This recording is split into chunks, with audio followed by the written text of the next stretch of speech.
Para sa ilan, isang malaking kalokohan ang gumawa ng napakalaking paghahanda para sa isang tao lamang. Ako din ay parehas din ng pananaw, ngunit aking lubos na naunawaan kung bakit. Ika-15 ng Enero, 2015, nakilahok ako para mag-volunteer bilang isang human barricade sa SM Mall of Asia, kung saan pupunta si Pope Francis para sa kanyang encounter with the families. So, ayan ang SMX MOA Arena. Ayan ang yun dun banda. May stage doon. Doon pupunta si Pope Francis. And lahat ng upuan na yan is nakaharap doon. Ayan ang MOA. Ito ang SMX Convention Center. So, right now, nandito nga kami sa taas. Mag-CR.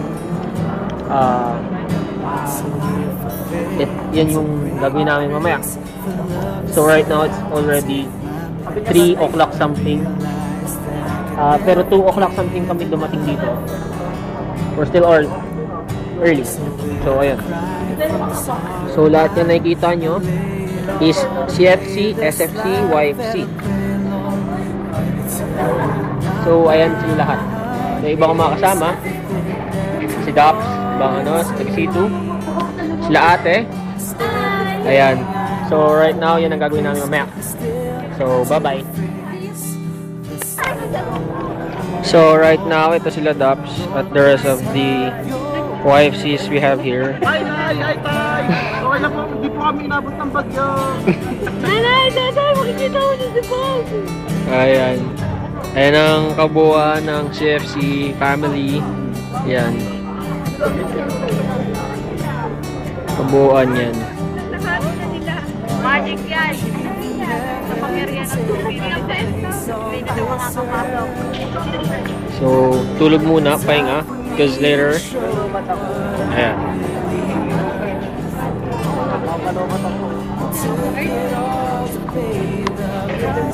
Ayan. Itong kabuuan to. Yung kabuuan yan. Andyan yung mga seats kanina nasa taas, nakita natin. At ito yung stage. Ayan.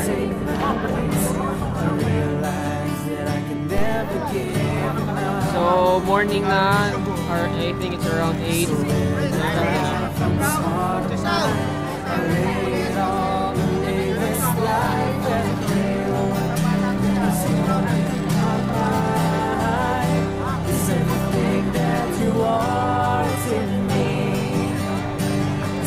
Everything I go for, please get me still to face the storm. Lord, please have your way. Lord, have your way. Maharap na yung mga frontline sa first line of defense. Front line of defense. Yan na, huli na yung bandido. Mga rebelde.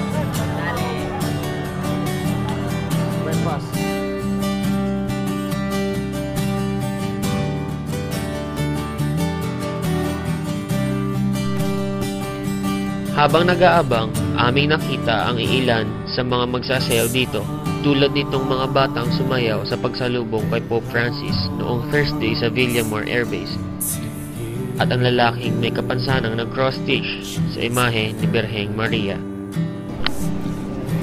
Hindi lang ang buong Pilipinas ang nakaantabay sa papal visit ng Santo Papa, pati na rin ang buong mundo. Amin pang natunghayan ang pag-interview ng CNN, hindi lang sa pulis, pati na rin sa ilan naming kasamang mga tito na miyembro din ng Couples for Christ. Jesus.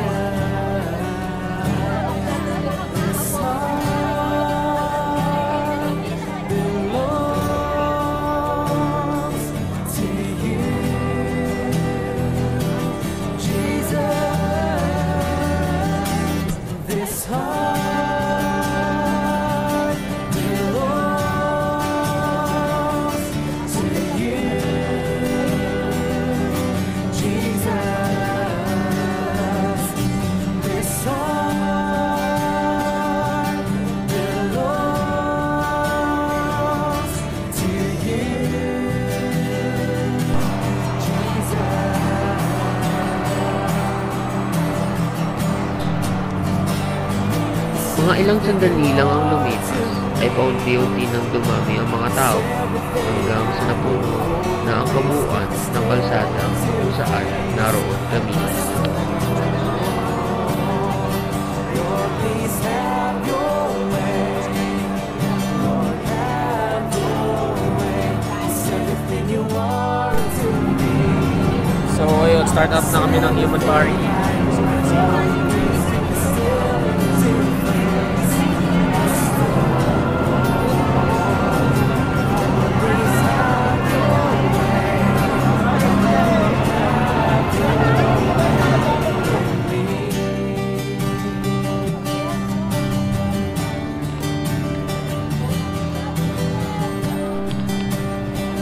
Alam kong marami ang gusto makita ang mahal na Santo Papa, ngunit hindi ko inaasahang ganito karami ito.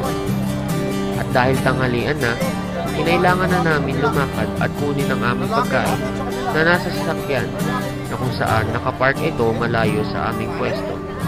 Sa sobrang dami ng tao at higpit ng seguridad, kinailangan namin dumaan at umikot sa ibang lugar para makapunta sa parking lot.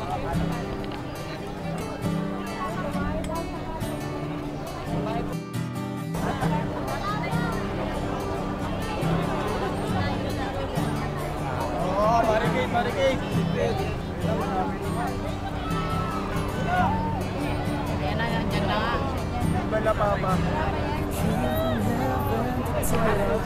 Sa pagkakataong ito, sinara na ng mga pulis ang gate at siniguradong wala na makalampas sa amin. May mga ilang sumubok na makapasok. Ang ilan sa kanila ay mga foreigner, pero lahat sila ay bigo na makapasok. Sinigurado na ang dadaanan ng mahal na Santo Papa ay ligtas, kaya't ilang beses ito dinadaanan ng mga security vehicle. Pati sa himpapawid ay may rumorondang helicopter na paulit-ulit lumilipad sa itaas namin. Mailang beses kaming nabuhayan ng loob na akala namin dumating na at dadaan na sa harap namin ang mahal na Santo Papa. Pero nagkamali kami. We all live this life and I pray, Lord, that it's your will, not mine. At heto na nga ang pinakahihintay namin. Dumating na ang Santo Papa.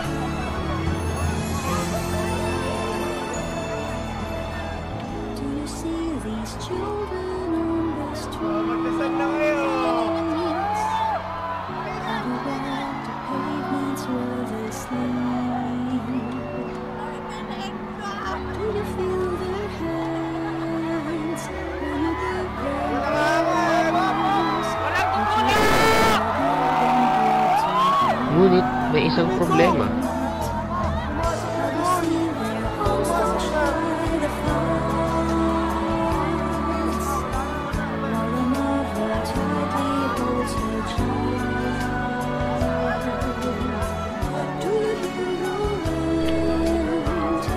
Pumasok sa loob ng mga audience ang sinasakyan ng Santo Papa.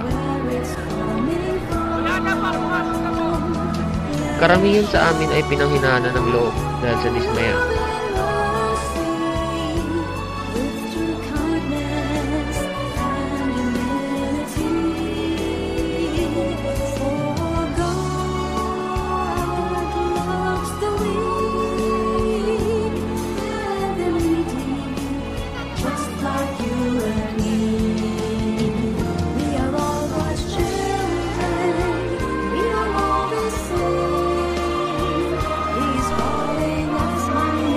Pero sabi ni Matt Santos na isa sa mga YFC leader na kasama namin at katabi ko nung pagkakataong iyon, ay manalig kayo, dadaan dito si Pope Francis, at gayon nga ang ginawa namin.